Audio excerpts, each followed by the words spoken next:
জামালপুরের জনগণ পেপে উঠেছিল। আগামী দিনে আপনাদের আমার বক্তব্য শেষ করছি।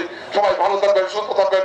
আল্লাহ আমাদের সকলকে এই ইফতার দোয়া মাহফিলের শুরুতেই পবিত্র কোরআন থেকে তেলাওয়াত করবেন। ভুলে গিয়ে আমাদের আগামী দিনে আমরা অ্যাডভোকেট ওয়ারেদুল মামুনের বন্ধুরা, সংগ্রামী সাথী বন্ধুরা, ইফতার মাহফিল থেকে আমরা খাস দিলে দোয়া করবো আল্লাহ পাক যেন শহীদ প্রেসিডেন্ট বানাতে হবে এই আশা এবং প্রত্যাশা ব্যক্ত করে দোয়া মাহফিলের সভাপতিত্ব করবেন জাতীয়তাবাদী যুবদল জামালপুর সংগ্রামী সাংগঠনিক সম্পাদক জামালপুর জেলা ছাত্র বিভিন্ন ইউনিয়নের সংগঠনের ইফতারবাদী সুন্দর হয়েছে।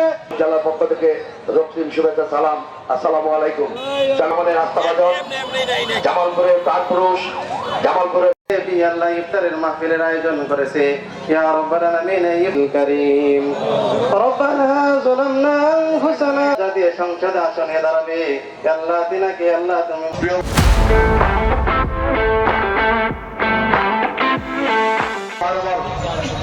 এই মাসটি আমাদের জাতির জীবনে একটি ঐতিহাসিক মাস। 1971 সালের এই মার্চ মাসে আমাদের এই জাতির বীর সন্তান, বীর মুক্তিযোদ্ধা শহীদ জিয়াউর রহমান বীর উত্তমের স্বাধীনতার ঘোষণার মধ্য দিয়ে এই জাতির সবচেয়ে বড় মহান স্বাধীনতার জন্য স্বাধীনতার সংগ্রাম শুরু হয়েছিল। দীর্ঘ 9 মাস সশস্ত্র সংগ্রাম হয়েছে। 30 লক্ষ মানুষের জীবন গিয়েছে, 2 লক্ষ মানুষের ইজ্জত গিয়েছে।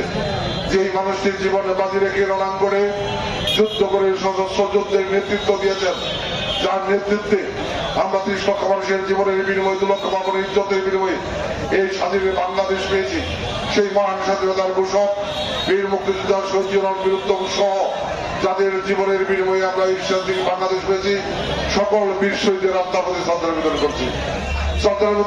স্বাধীনতা পরবর্তী সময়ে গণতন্ত্র, স্বাধীনতার মূল মন্ত্র গণতন্ত্র পুনরুদ্ধারের সংগ্রামে বিভিন্ন সময় আত্মহতি দিয়েছেন। বিশেষ করে গত 17 বছর যুগের শ্রেষ্ঠ স্বৈরাচার শেখ মুজিব কন্যা শেখ হাসিনার নেতৃত্বে বাংলাদেশে স্বৈরাচারী কায়দায় নির্বাচন ব্যবস্থাকে ধ্বংস করে দিয়ে একতরফাভাবে ক্ষমতার মস্তক দখল করে লুটতরাজের মহোৎসব চালিয়েছেন। এই বাংলাদেশের মানুষের উপর স্বৈরাচারী কায়দায় জুলুম নির্যাতন চালিয়ে এই বাংলাদেশকে আওয়ামী লীগের দলীয় এবং শেখ পরিবারের পারিবারিক সম্পত্তি বানানো হয়েছিল। আমরা 17 বছর সংগ্রাম করেছি সেই আওয়ামী লীগের দলীয় এবং পারিবারিক সম্পত্তি থেকে বাংলাদেশকে মুক্ত করে, গণতন্ত্রকে মুক্ত করে এই বাংলাদেশের স্বৈরাচারের পতন ঘটিয়ে একটি নিরপেক্ষ নির্বাচনের মধ্য দিয়ে জনগণের ভোটে নির্বাচিত সরকার প্রতিষ্ঠা করে রাষ্ট্রের মালিকানা জনগণের কাছে ফিরিয়ে দেওয়ার জন্য এই সংগ্রাম করার কারণে ইলিয়াস আলী সহ 4,500 নেতাকর্মী হত্যা, গুম, খুনের শিকার হয়েছে। এই সংগ্রামের শেষ পর্যায়ে বীর ছাত্র জনতার আত্মহতির মধ্য দিয়ে গত 5 আগস্ট 2024 স্বৈরাচার শেখ হাসিনা ক্ষমতার মস্তক ছেড়ে পদত্যাগ করে পালিয়ে যেতে বাধ্য হয়েছে। আমি যাদের জীবনের বিনিময়ে এই স্বৈরাচার শেখ হাসিনা আওয়ামী লীগ বাংলাদেশ পেয়েছি, তাদের আত্মার প্রতি শ্রদ্ধা নিবেদন করছি। প্রিয় ভাই আমার, শুধু একটু বিনয়ের সাথে বলতে চাই, আমরা 17 বছর সংগ্রাম করেছিলাম স্বৈরাচারের পতন একটি নিরপেক্ষ নির্বাচনের মধ্য দিয়ে জনগণের ভোটে নির্বাচিত সরকার প্রতিষ্ঠা করার জন্য। আমরা স্বৈরাচারের পতন ঘটাতে সক্ষম হয়েছি, কিন্তু নিরপেক্ষ নির্বাচনের মধ্য দিয়ে জনগণের ভোটে নির্বাচিত সরকার এখনো প্রতিষ্ঠা করতে পারি নাই। আমরা জানি 17 বছরে বাংলাদেশকে ধ্বংস করে দেওয়া হয়েছে, অর্থনীতির লুটতরাজ চলেছে, প্রশাসনকে দলীয় প্রশাসনে পরিণত করা হয়েছে, দেশকে দলীয় সম্পত্তিতে পরিণত করা হয়েছে। সকল সমস্যা যদি আমরা পর্যায়ক্রমে সমাধান করতে চাই তাহলে অনেক লম্বা সময়ের প্রয়োজন।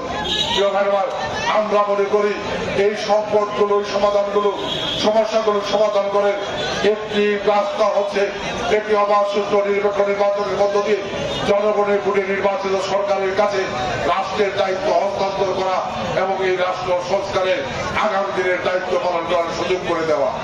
আমরা বিশ্বাস করি বর্তমান সরকার অবিলম্বে সেই নিরপেক্ষ নির্বাচনের ব্যবস্থা করবে।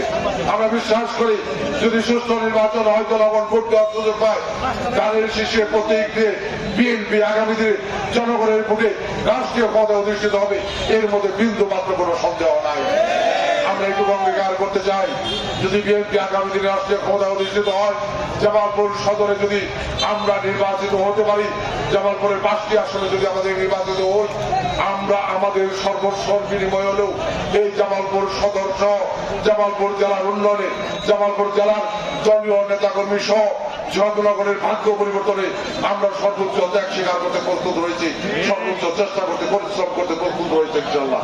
ইয়া রাব্বাল আলামিন, ইয়া রাব্বাল আলামিন।